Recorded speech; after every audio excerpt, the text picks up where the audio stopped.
보시면서 한 주간 고생 많으셨습니다. 네. 오늘도 이 예배 가운데 채우시는 은혜가 있기를 원합니다. 네, 무전여행의 가장 기억에 남는 것 먹는 것이라고 했잖아요. 오늘 예배 가운데서도 하나님께서 우리에게 주신 영적인 양식을 먹고 누리는 그러한 기쁨의 시간 되기를 소원합니다. 아멘. 네. 오늘 설교의 제목은 무려 영어인데요.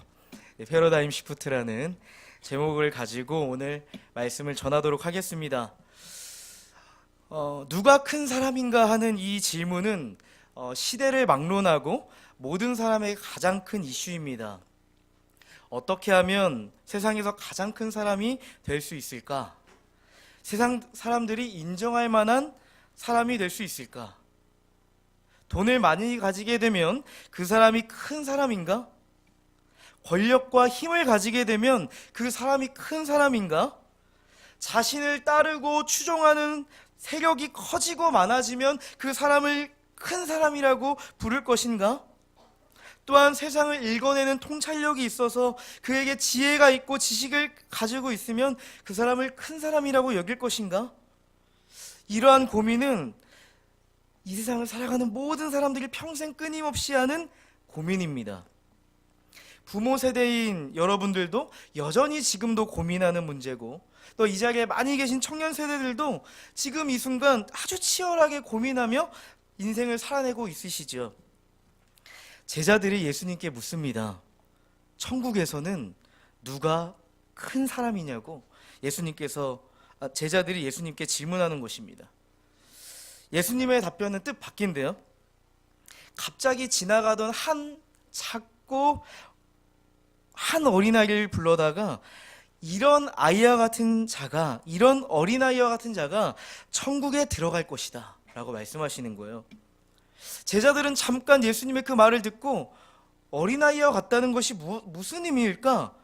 그런 생각에 잠기던 사이에 예수님이 일침을 가하시는데, 이 어린아이와 같이 자신을 낮추는 사람이 천국에서는 크다라고 말씀을 하십니다.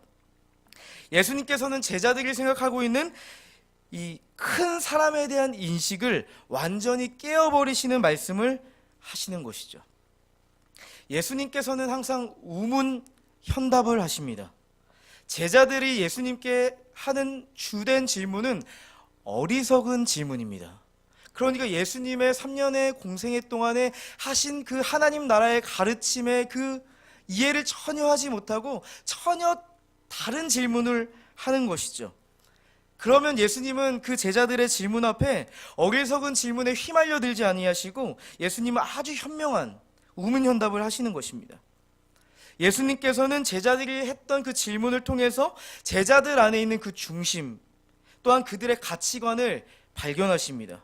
그리고 그들의 어그러진 생각과 가치관에 허를 찌르는 답을 하십니다. 제자들의 생각과 가치관을 알 수 있는 대표적인 한 사건이 있는데요. 야고보와 요한의 어머니가 예수님께 찾아옵니다. 한 가지 이유였습니다. 예수님께 로비하기 위함이었습니다. 로비는 힘을 가진 사람에게, 권력을 가진 사람에게 이해 문제를 가지고 진정하거나 탄원하기 위해서 로비하는 것이잖아요. 그러니까 이제 앞으로 하나님 나라의 통치자가 되실 그 예수님께 무언가 로비하기 위해 온 것입니다. 그 내용은 이렇습니다. 예수님, 제가 아들 2명 있는 거 아시잖아요. 야고보와 요한, 그들을 하나님 천국에서 한 사람은 우편에 한 사람은 좌편에 앉게 해주세요. 그렇게 요구하며 로비하는 것입니다. 그런데 이걸 정리해보면 하나님 나라의 그 힘의 중심에 내 2 아들을 세워달라는 것입니다. 예수님의 답변은 어떠할까요? 예수님은 이렇게 답변하십니다. 너희 중에 누구든지 으뜸이 되고자 하는 자는 너희의 종이 되어야 하리라 말씀하십니다. 힘의 중심에 서고자 하는 그들의 가치관을 꼬집으시는 것이죠. 예수님을 따른다고 하는 그 제자들은 하나님 나라를 바라볼 때도 하나님과 전혀 관계가 없는 이 힘의 논리, 힘의 패러다임을 가지고 하나님 나라를 접근하는 것입니다. 예수님을 따른다 하면서도, 그들이 제자라고 하면서도 여전히 하나님 없는 세속적 가치로서 예수님께 간구하고 있는 것이죠. 아주 단단히 착각하고 있는 것입니다. 오늘 살펴보고 있는 이 마태복음 18장도 마찬가지입니다. 마태복음 18장 1절 말씀을 보시면, 그때에 제자들이 예수께 나와 이르되 천국에서는 누가 크니까 질문합니다. 그때는 어느 때일까요? 이 마태복음 18장 전에 17장을 보시면 예수님께서는 제자들에게 내가 이제 십자가의 길을 가게 될 것이다, 그리고 나는 거기서 고난을 받고 십자가의 죽음을 당하고 부활을 할 것이다 라고 말씀하시면서 자신에 대한 그 순환의 예고를 하십니다. 이 순환 예고는 예수님이 총 3번을 하시는데 17장에 나오는 그 순환 예고는 2번째 예고입니다. 그런 이야기를 들은 제자들은요, 예수께서 이루실 그 하나님 나라가 얼마 남지 않았다 생각했습니다. 또한 제자들은 장차 예수께서 왕이 되어 통치하실 나라에 대해 너무나도 궁금했습니다. 왜냐하면 공생의 3년 동안은 그분이 왕이라고 하셨지만은 바리새인과 서기관들에게 핍박을 당하시고 외면을 당하시고 또한 유대인들에게 손가락질을 받았던 그러한 연약함이 있었기 때문에 그분께서 십자가의 길을 가시고 십자가의 죽음과 부활이 있을 그때에는 진짜 왕으로서의 모습을 우리에게 보여주실 것이다 라고 한 기대가 있었기 때문입니다.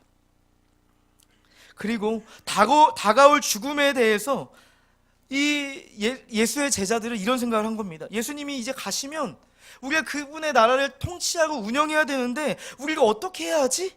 라는 실질적인 문제에 봉착한 것입니다. 이 본문에 대해서 이 평행 본문이 있습니다. 마가복음 9장인데요. 한번 준비된 말씀이 있습니다. 한번 같이 읽어보도록 하겠습니다. 시작. 이는 제자들을 가르치시며 또 인자가 사람들의 손에 넘겨져 죽임을 당하고 죽은 지 3일 만에 살아나리라 하는 것을 말씀하셨기 때문이더라. 그러나 제자들은 이 말씀을 깨닫지 못하고 묻기도 두려워하더라.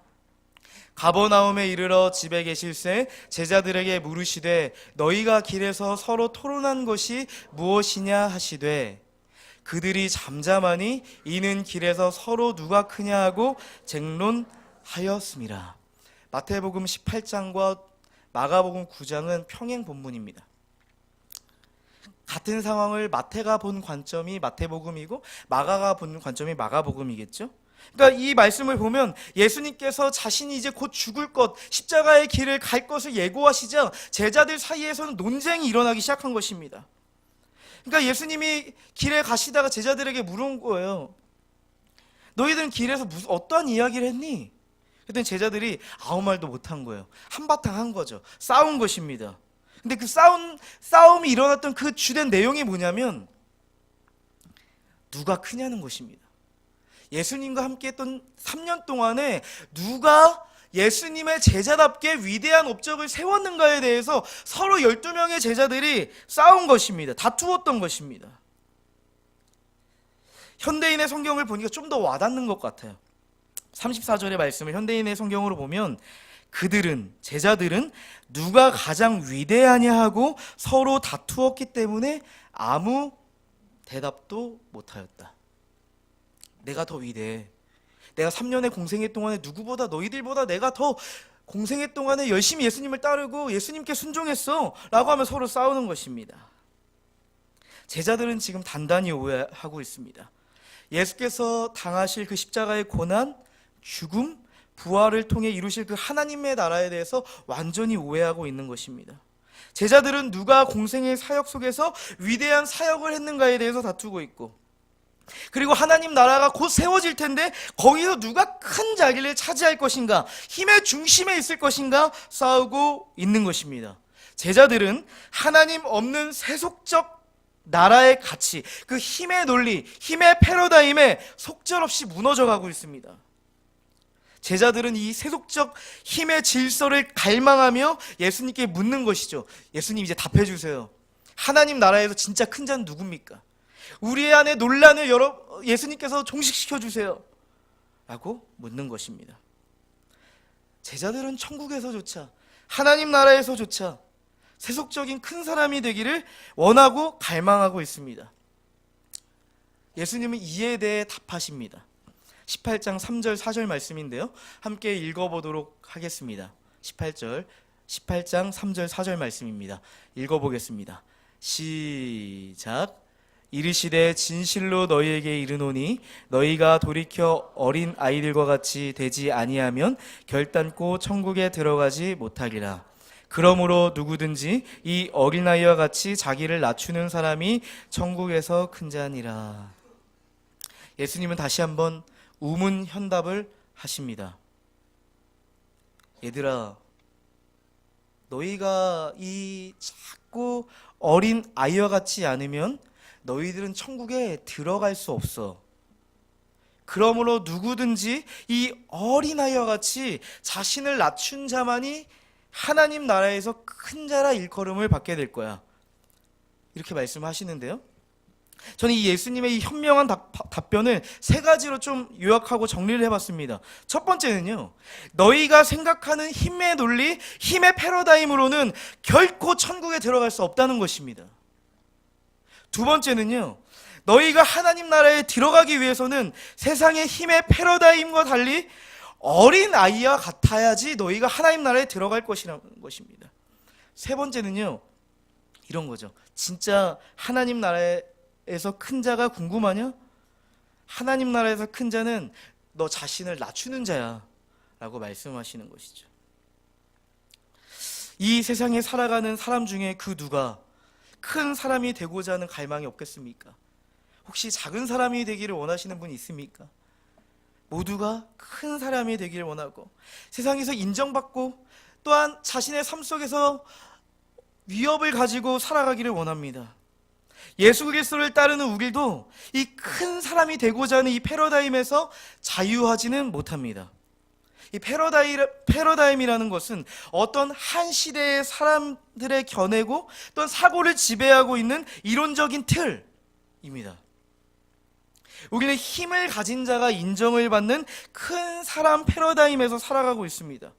사실 이러한 패러다임은 하나님께서 사람을 만드시고 하지만 하나님을 떠나 자기 중심성으로 살아가는 죄인이 되었을 때부터 인간 사회에 드러나는 두드러진 특징이요 현상입니다. 하나님을 떠난 가인과 가인의 계보를 잘 보시면 오히려 아담의 계보, 셋의 계보로부터 발생된 그 계보보다 문명이 훨씬 먼저 발달하기 시작합니다. 하나님께서는 아벨을 쳐 죽인 가인을 불러서 너는 떠돌아다니는 자가 되라. 하지만 사람들이 널 죽이지 못하게 할 거야. 내가 널 보호할 거야. 긍휼과 사랑을 그에게 베푸셨지만 가인이 하는 행동이 뭔지 아세요? 바로 그곳을 떠나서 스스로 자신을 지켜보고자 하는 그 욕망을 가지고 성을 짓습니다. 캐슬을 짓습니다. 그리고 스스로 큰 사람이 되고자 가인의 나라를 만들고 그 가인의 그 이름을 드러내는 엄청난 성을 쌓는 것이죠. 큰 사람의 패러다임을 만드는 것이죠. 이러한 패러다임은 우리의 삶과 신앙에 엄청난 영향을 끼쳤습니다. 우리가 하나님 앞에 기도하며 간구하는 것들을 오늘 한번 잘 살펴보시죠. 어쩌면 이 세상 속에서 큰 사람이 되고자 하는 그 기도가 어쩌면 우리 안에 주된 기도문일 수 있습니다. 예수님께서 우리에게 말씀하신 그 주기도문이 우리의 주된 기도문이 아니라 이 세상 가운데 성공하고 큰 사람이 되고자 하는 그 기도가 주된 기도문이 될 수 있다는 것이죠. 큰 사람이 되기 위한 과정 속에 겪는 일련의 테스트들, 수능일 수도 있고 대입일 수도 있고 취업일 수도 있고 결혼일 수도 있고 승진일 수도 있고 자녀 양육일 수도 있고요. 이 모든 테스트를 이루어가기 위한 그러한 기도, 세상에서 자신의 꿈을 이루고 성공적인 삶을 살아가기 위한 기도, 사람들에게 인정받으며 한 분야에서 아주 탁월한 삶을 살아가기 위한 간구 말이죠. 이러한 기도가 불필요하다는 것은 아닙니다. 필요합니다. 그러나 우리가 기도하고 있는 이러한 것들이 우리의 삶을 속박하고 있는 가장 큰 문제이기 때문에 우리는 본능적으로 이걸 하나님 앞에 기도하는 것인데요, 그러나 우리는 지금 한번 생각해 보아야 됩니다. 과연 우리가 어떠한 패러다임 속에서 어떠한 중심과 가치관을 가지고 하나님께 기도하고 있는가? 거기에 대해서 우리는 면밀히 살펴보아야 되고 문제 제기를 할 수 있어야 됩니다. 우리는 왜 이러한 큰 사람 패러다임에 사로잡혀 살아가고 있을까요? 우리가 살아가고 있는 세상은 한 사람의 가치를 볼 때 무엇을 가지고 판단합니까? 그 사람이 어떠한 스펙을 가졌는가? 어떠한 학교를 졸업했는가? 어떤 회사에 취업했는가? 한 분야에서 전문성을 가지고 어떠한 결과물을 내었는가? 얼마나 짧은 시간에 그 사람이 초고속 승진을 해서 임원이 되었는가? 또한 그 결과물로 얼마나 많은 돈을 벌었는가? 거기에 집중합니다. 이에 따라 그것을 가지고 성공적인 삶이냐, 아니면 시대의 흐름을 쫓아가지 못한 실패자이냐, 그것을 판가름합니다. 좋은 학교를 졸업하고 누구나 부러워할 만한 회사에 들어가고 한 분야에서 누가 봐도 독보적인 전문성을 가지고 획기적인 결과물을 내고, 그래서 초고속 승진으로서 최연소 임원이 되고 이제 돈 걱정하지 않고 살아갈 수 있는 형편이 되었다고 하시죠. 소위 성공한 삶을 우리가 살게 되었습니다. 그런데 이렇게 살아갈 수 있는 삶이 얼마나 되겠습니까? 내가 소위 성공한 사람처럼 기능적으로 탁월하다고 한다면 문제가 되지 않습니다. 하지만 그러지 못한 사람들이 더 많다는 게 문제입니다. 수많은 사람들, 이 시대의 청년들은 이 세상 속에서 스스로 나도 나 자신을 바라보면서 인정할 만큼, 세상 사람들도 인정할 만큼 큰 사람이 왜 되지 않고 싶겠습니까? 큰 사람이 되고 싶어도 되지 못하는 한계에 대해서 말하고 싶은 것은 아닙니다. 문제는 내가 내 자신을 바라볼 때 이러한 가치와 패러다임을 가지고 나 자신을 판단하고 평가하고 있다는 것입니다.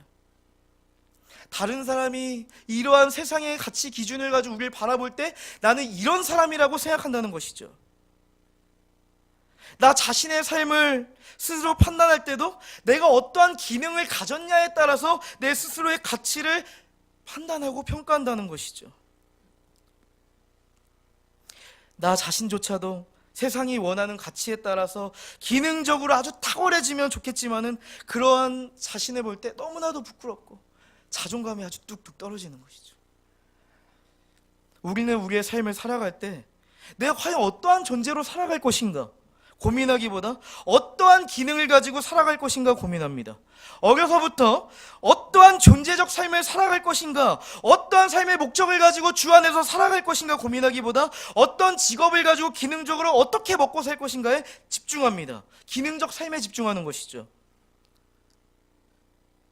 우리는 기능적 삶에 놓여있던 이 삶의 패러다임을 이제는 전환할 수 있어야 됩니다. 오직 그리스도 예수 안에서 발견할 수 있는 하나님의 자녀라는 존재의 패러다임으로 이제는 전환해야 됩니다. 예수 그리스도의 그 십자가의 패러다임은요, 내가 무엇을 하고 어떠한 결과물을 얻었고 어떠한 업적을 남겼는가에 집중하고 있지 않다는 것을 우리는 기억해야 됩니다. 예수님께서 이 땅에 오신 이유를 한번 생각해 보시죠. 그것은 죄인 안에 망각되어진 존재의 이유를 회복시키기 위하여서 이 땅에 오신 것입니다. 내가 누구인지, 내가 어떻게 살아가야 되는지, 내가 무엇을 향해 열정을 다 바쳐야 되는 것인지, 내 인생의 목적을 무엇인지, 이것은 오직 예수 그리스도의 그 십자가의 비밀 안에 담겨 있는 것이죠. 아멘이십니까? 예수님께서는 지금 제자들에게 이 패러다임을 전환시키고 계신 것입니다. 패러다임을 시프트하고 계신 것입니다. 예수님께서는 천국에서 큰 자는 어린 아이와 같아야 할 것이다. 근데 제자들에게는 예수님의 말씀이 도저히 납득이 되지 않는 말씀이에요. 왜냐하면 그 당시에 어린아이들을 볼 때, 쉽게 이야기하면 사람들 숫자를 셀 때 어린아이들은 사람으로 세지 않습니다. 그만큼 유대인 사회에서는 어린아이를 낮게 보는 것이죠. 사람 취급을 안 하는 거예요. 2등 시민으로 취급하는 거예요. 근데 왜 예수님은 이상하게 그 어린아이와 같은 자가 천국에서 큰 자냐고 이야기하시냐고요. 이건 이해가 되지 않는 것입니다. 예수님께서 이 5절 말씀에서는 어린아이와 같아야 한다, 이 파이디온이라는 단어를 사용하시다가 6절에서는 이제는 파이디온, 어린이라는 말을 쓰지 않고 이제 작은 자, 미크로스라는 말을 사용하십니다. 그러니까 이 어린아이와 같이 아주 작은 자가 되어야 할 것이다 말씀을 하시는 것이죠. 그리고 곧바로 이야기하시는 말씀이 뭐냐면, 예수님은 더 나아가서 이제 이야기를 하시는 거예요.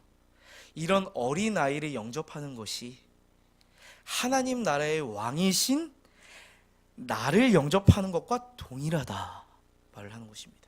그러니까 이건 이런 의미입니다. 세상에서 가장 가치 없다고 하고 세상에서 인정받지 못할 그 사람과 세상에서 가장 큰 힘을 가진 어떤 한 사람을 비교해서 이 둘은 동일하다 이야기를 하는 것입니다. 하나님 나라에서는 하나님 나라의 왕이신 하나님과 그토록 작은 어린아이와 동일하다 이 말씀을 하시는 것입니다.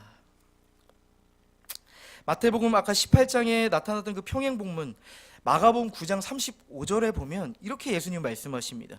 예수께서 앉으사 12제자를 불러서 이르시되 누구든지 첫째가 되고자 하면 무사람의 끝이 되며 무사람을 섬기는 자가 되어야 하리라 하시고, 현대인의 성경을 한번 읽어드리겠습니다.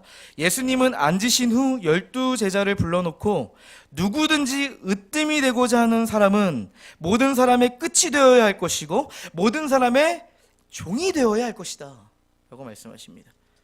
예수님께서는 누가 위대한 자라고 하십니까?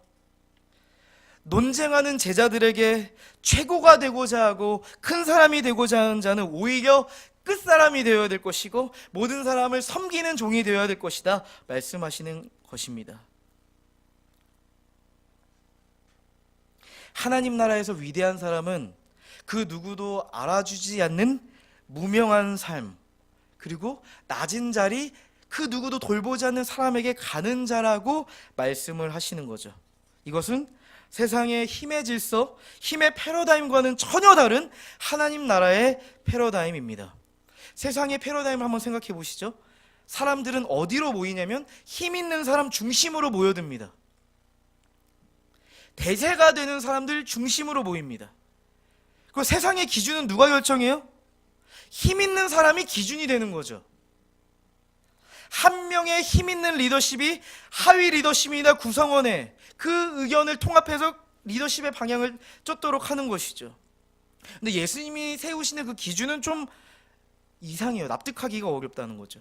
예수님은 그 어린아이와 같은 자를 기준으로 하나님 나라를 설명하십니다. 하나님 나라의 기준은 힘을 가진 큰 자가 아니라 힘없고 보잘것없는 작은 자에 있다고 말씀하시면서 네 가지를 말씀하십니다. 제가 종합 한번 해보겠습니다. 첫 번째는요, 작은 자를 실족하게 하지 말라. 두 번째는 작은 자를 실족해 하는 사람에게는 화가 있을 거야. 세 번째는요, 실족하게 하는 그 원인이 되는 것을 제거해 버리라고 이야기하시고, 또 마지막 결론으로 이렇게 이해하십니다. 작은 자 하나를 없인 여기지 말라고. 그러니까 이것을 다 종합해 보면 작은 자를 귀하게 여기라는 것이죠. 힘을 가진 자, 누구도 인정할 수밖에 없는 자를 따르는 건 어려운 일 아니야. 하지만 누가 봐도 작고 어리고 인정받을지 못할 그 사람을 바라봐주고 따르는 것은 다른 일이야. 나는 그것을 원한다고 말씀을 하시는 거죠. 예수님의 관심은 큰 사람에 있지 않습니다. 예수님의 관심과 사랑은 세상에서 인정받고 힘을 가진 큰 사람에 있지 않고 오히려 작은 자, 초라하고 보잘것없는 무명한 사람을 바라보시고 관심을 가지신다는 것이죠. 예수님께서는 제자들이 큰 사람이 되기 위한 이 세속적 패러다임을 철저하게 버리기를 원하십니다. 오히려 어린아이와 같이 보잘것없고 작고 낮은 자가 되어서 작은 자를 섬기는 패러다임으로 전환하기를 바라시는 것이죠. 예수님께서는 이 시대를 살아가는 제자들에게 말씀하십니다. 하나님 나라의 패러다임은 하나님 없는 나라의 패러다임과 전혀 다르다는 것을 말이죠. 이미 우리의 인생은 이렇게 되었는지 모릅니다. 힘의 질서와 패러다임으로 도배가 되어 있고 완벽하게 각인되어 있어서 더 이상 하나님 나라의 질서가 와닿지도 않고 받아들일 수 없는 패러다임이 되어버린 것이죠. 근데 그거 아세요? 이러한 세속적 패러다임에 도배된 각인된 우리의 인생의 가장 큰 피해자는 우리 스스로, 나 자신이라는 것입니다. 제가 이전에 청년 사역할 때 인도네시아에서 대학을 진학하기 위해서 한국으로 오고 서울로 온 한 청년이 있었습니다. 참 총명한 자매였습니다. 처음 봤는데 대한민국에서 살아가는 청년들과 생긴 건 똑같은데 눈빛이 다르고, 제가 이렇게 표현했어요. 자매는 활화와 같다고. 이 시대의 청년들 보면 다 좀비 같고 눈빛에 초점이 없고 무언가 홀려 있는 것 같은데 뭔가 활화 같다고 제가 그런 얘기를 했거든요. 이제 한국에 와서 제가 사역하던 교회에 정착을 한 겁니다. 근데 6개월이 지났는데 점점 좀비화가 시작되었습니다. 네, 눈빛에 초점이 없고 항상 불안 심리를 가지고 있는 거죠. 사실은 그 자매 서울 안에서 3위 안에 들어가는 대학에 다니고 있고 항상 선두에 있는 그런 자매인데, 이 대한민국의 세속적 패러다임 속에서 점점 저한테 불안하다고 하는 거예요. 너무 열심히 한다는 거죠, 친구들이. 나도 여태까지 열심히 살았는데 인도네시아에서 살았던 그런 삶과 달리 한국에서 살아가는 대학생들 보면 난 뒤처질 것 같고, 내가 과연 여기서 살아남을 수 있을까 하는 그런 의문이 들어서 자존감이 자꾸 낮아진다는 거예요. 내가 과연 잘하고 있는가라는 그런 의문이 든다는 것이죠. 세상의 질서와 패러다임에 중독된 나의 삶은요, 이 복음의 능력을 잃어버리게 합니다. 복음이 주는 이 풍요로움과 자유함을 잃어버리게 합니다. 예수님께서는 제자들의 이 세속적인 패러다임을 전환시키셨듯이 우리 주님은 나의 세속적인 패러다임을 변화시키기를 원하십니다. 하나님 나라의 그 작은 자의 기준의 패러다임으로 말이죠. 우리 주님은 연약하고 보잘것없는 나를 바라보시며 어리다 작다 여기지 아니하십니다. 힘이 있는 자에게 업신여김을 당하고 세상이 나를 실패자라고 낙인찍을 찍을지라도 하나님께서는 우리에게 너는 가치 없다 말씀하시지 않습니다. 오히려 하나님께서는 우리를 긍휼히 여기시고 우리를 사랑의 눈으로 바라보시는 것이죠. 우리의 존재의 가치는 우리가 세상 속에서 얼마나 기능적으로 탁월한가에 있지 않다는 것을 기억하시기를 바랍니다. 그렇다면 나의 존재 가치는 어디 있을까? 그것은 하나님께서 예수님을 통해서 이 땅에 이루신 그 십자가의 가치에 있다는 것입니다. 예수님이야말로 세속적 힘의 논리, 힘의 패러다임으로 이 땅에 오시지 않았습니다. 창조주이시며 왕이신 하나님이 이 땅에 오셨다면 힘과 능력과 권세로서 오셔야 하는 게 마땅하죠. 온 천군천사를 데리고 와서 이 땅을 정복하는 그 통치가 있어야 하는 게 마땅하겠죠. 그런데 어떻게 오셨습니까? 힘의 질서와 힘의 논리와 힘의 패러다임을 역행해서 오셨죠. 위에 계신 하나님이 아래로 오셨고, 창조주이신 하나님이 고작 피조물 한 사람으로 오셨고, 죄가 없으시며 영원하신 분이 죄의 짐을 담당하고 죽음에 처하셨고, 낮아질 이유가 없는 그분께서 낮아짐으로 나에게 오셨고, 우리를 살리셨고, 우리를 자녀 삼아주셨고, 하나님 나라의 큰 자로 우리를 사용하십니다. 예수 그리스도를 통해서 진정한 존재의 가치를 알게 된 우리가 해야 할 사명은 무엇일까요? 하나님을 알지 못하는 이 세상 속에서 하나님 나라가 세워질 수 있는 유일한 방법은 낮은 곳으로 가는 것입니다. 그 누구도 찾지 않는 낮은 자에게 가는 것입니다. 모든 사람이 큰 사람이 되기 원하고, 모든 사람이 스포트라이트가 비춰지는 그곳으로 갈 때 불이 꺼져 있고 그 누구도 가지 않으려고 하는 그 길로 가는 것입니다. 무명한 사람이지만 작고 낮은 자를 향해 가는 것입니다. 청년 때의 기도를 생각해 봅니다. 제가 청년 때의 기도 말이죠. 그때는 아무것도 모르고 야심차게 기도했던 것 같은데 전 목회자가 될 생각이 없었습니다. 왜냐하면 목회자가 너무 많아 보였기 때문이죠. 그런데 하나님께 이렇게 기도했습니다. 하나님께서 나를 보내신다면 그 누구도 가지 않고 그 누구도 주목하지 않는 그곳으로 내가 가기를 원합니다. 아주 순수했던 것 같아요. 그런 기도를 했습니다. 하지만 그 낮고 무명한 삶 가운데 그 질그릇에 보배를 담은 것처럼 내 화려한 그릇, 큰 그릇은 아니지만 질그릇이지만 예수 그리스도를 담은 질그릇과 같은 삶을 살게 하여 주시옵소서. 이런 고백을 했던 기억이 납니다. 우리가 가야 할 낮은 곳은 어디입니까? 내가 섬기기 위해 가야 할 곳은 어디입니까? 내가 가정 안에서 하나님 나라를 세우기 위해, 직장 안에서 하나님 나라를 세우기 위해 누구를 섬겨야 하고 무엇으로 섬겨야 할까요? 하나님의 관심은 여기에 있다는 것을 기억하시길 바랍니다. 이것이 하나님 나라에서 큰 자가 되기 위한 제자의 열망이 되어야 할 것입니다. 우리 이 시간 함께 찬양하고 싶습니다.